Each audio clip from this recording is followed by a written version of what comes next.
যাচ্ছিলাম, আমাকেও আক্রমণ করেছিলেন, ভয়ানক আক্রমণ। কি দিয়ে জানেন? নরম ফুলের নরম পাপড়ি দিয়ে আক্রমণ করেছিলেন, শাঁখ বাজিয়েছিলেন এবং তারা আমাকে আহ্বান করে দিয়েছিলেন।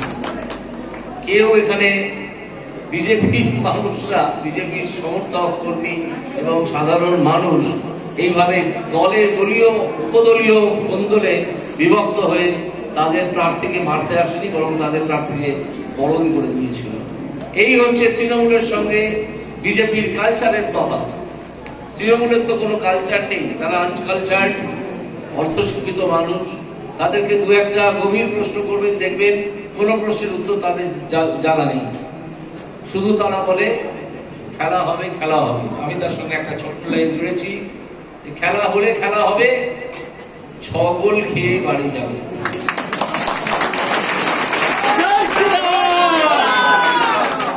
আপনারা এটা বলে দেবেন, একটি ডেঙ্গু ছোকরা এখানে প্রচার করতে এসছে, প্রার্থীও হয়েছে, তাকে পাল্টা দিয়ে দেবেন যে খেলা হলে খেলা হবে, 6 গোল খেয়ে বাড়ি যাবে। দেখবেন তারা ওই সিঁড়ির তলাতে লুকিয়ে পড়েছে। বিশেষ আর কিছু বলবো না, আমার বক্তব্য দীর্ঘায়িত করবো না।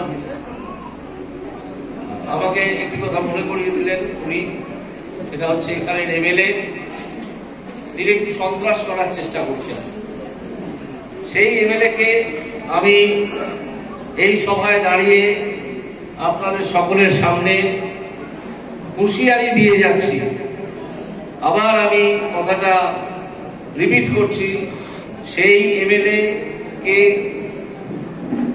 আমি হুঁশিয়ারি দিয়ে যাচ্ছি যে আপনি যদি দুর্বৃত্তপনা বন্ধ না করেন, যদি সন্ত্রাস সৃষ্টি বন্ধ না করেন, তাহলে আপনার দিন কিন্তু ঘনিয়ে এসেছে। আমি আজ সকালে প্রথম সভায় বলেছিলাম যে এমএলএটির ব্যক্তিগত সম্পত্তি, যার সঙ্গে তার উপার্জনের কোনো মিল নেই, সেটা আমাদের জানা দরকার। আপনারা শুনে নিশ্চয়ই আশ্চর্য হবেন না যে সেই তালিকাটা আমার কাছে এসে গেছে।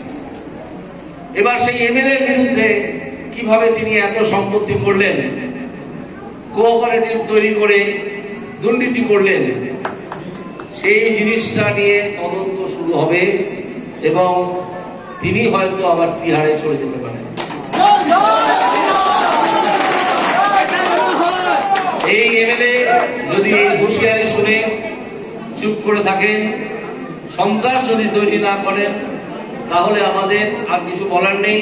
আপনি গণতান্ত্রিকভাবে যা করেছেন করুন, কিন্তু মনে রাখবেন যে দুর্নীতির খবর এর মধ্যেই আমার হাতে এসে পৌঁছেছে, সেই দুর্নীতির জন্য আপনার বিচার হবে। সেখান থেকে আপনি এড়াতে পারবেন না। আপনার দিদি বা তার আত্মীয় স্বজন বা তার লোকজনেরা এইখান থেকে আপনাকে মুক্ত করতে পারবেন না। ফলে আজ সকালে এই ঘটনা শোনার পর আপনি জেনে রাখুন, বিপদে আপনি পড়ে গেছেন। সাবধানে থাকুন, গণতান্ত্রিকভাবে কাজকর্ম করুন। যদি বিন্দুমাত্র সন্ত্রাসের কথা আমি শুনি, তাহলে সেই সন্ত্রাসকে কিভাবে মোকাবিলা করতে হয় আইনি পথে, সে আমরা জানি। আর আপনার ব্যক্তিগত সম্পত্তি নিষেধ নিয়ে কিভাবে আপনাকে কোণঠাসা করে দিতে হয়, কিভাবে আপনার বিরুদ্ধে যাতে তদন্ত শুরু হয়, সে কাজ আমরা করবো। এটা আপনি জেনে রাখুন, এটা করবোই। সুতরাং আপনারা এই এখানকার বিডিও অফিস, তাদেরকে বার্তা দিয়ে দিন যে তোমরা সরকারি অফিসে বসে একটি দলের হয়ে কাজ করো না। 1 নম্বর, আপনাদের কাছে যে কাজগুলোর কথা আমি বললাম, 1 নম্বর। 2 নম্বর হচ্ছে, সেখানে যে কন্ট্রাকচুয়াল ওয়ার্কাররা আছেন, তারা একটা মতলব নিয়ে কাজ করছেন, এই খবর আমরা পেয়েছি। তাদের নাম এবং ঠিকানা এটা জোগাড় করে আমাদের রাজ্য নির্বাচনী কার্যালয়ে পাঠাবেন। আমরা দেখে নিতে চাই নামগুলো, তাদের সঙ্গে পরিচয় করে দিতে চাই। 3 নম্বর হচ্ছে, এই এমএলএ কে একটা খবর পাঠিয়ে দেবেন যে তুমি আর বেশি বাড়াবাড়ি করো না, সম্ভবত তোমাকেও চলে যেতে হবে বিভিন্ন। সুতরাং আর দীর্ঘায়িত করবো না, অনেকক্ষণ হয়েছে, আপনারা অনেকক্ষণ আছেন এখানে। আমি এই কথা বলে আমার ঘোষ বলছেন যে ঝড় এলেই টিএমসির পোয়া বারো। হ্যাঁ, দিলীপ ঘোষকে কি জিজ্ঞেস করুন, আমি তো দিলীপ ঘোষ নই। যা বলেছেন তিনি নিশ্চয়ই তার ব্যাখ্যা দেবেন, এবং দিলীপবাবু অত্যন্ত ভালো মানুষ, এটা জেনে রাখবেন। স্যার আরেকটা শেষ প্রশ্ন, যে নিশীথবাবু বলছেন যে বামপন্থীদের পার্টি অফিস কে যেখানে বলছেন? নিশীথবাবু বলছেন যে বামপন্থীদের পার্টি অফিস যেখানে তৃণমূল দখল করে রেখেছে সেখানে নির্বাচনের পর বিজেপি সেই পার্টি অফিস খুলে দেবে। দিলে দিতে পারেন, তাদের কি আছে? একটা গণতন্ত্রে তো এটাই উচিত। কেন সিপিএম এর পার্টি অফিস দখল করে রেখেছে তৃণমূল, সেটা আপনারা খোঁজ করুন। এটা তো করার কথা নয়, কেন দখল করে রাখবে? সকলেরই তো গণতান্ত্রিক অধিকার আছে, তাই না? রাজনৈতিক দলগুলোর প্রচারের অধিকার আছে।